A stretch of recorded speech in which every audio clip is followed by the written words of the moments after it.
అక్కడికి వెళ్ళి మీరు ఇక్కడ మాచే చెప్పబడిన మంత్రాన్ని 1250 జపం చేయండి.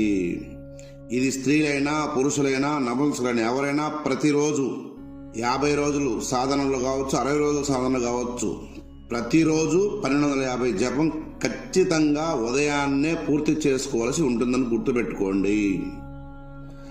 ఆసనంగా దర్భచాప, దానిపై తెల్లని వస్త్రం పరుచుకోండి. ఇలా ఆసనం వేసుకోండి. ఇక్కడ ఇంకో విషయం ఏమిటంటే, జపమాలుగా అమ్మవారికి ఇష్టమైనటువంటి కుంకుడు చెట్టు విత్తనాలు ఎండించి విత్తనాలకు రంధ్రాలు వేసి మీరే జపమాలుగా తయారు చేసుకోండి, లేక అంగట్లో దొరికితే తెచ్చుకోండి. ఇలా తయారు చేసుకున్న మనం జపానికే వాడవలసి ఉంటుందని గుర్తుపెట్టుకోండి. జపం అయిపోయిన తర్వాత మెల్ల వేసుకోండి. ఈ కుంకుడుకాయ జపమాల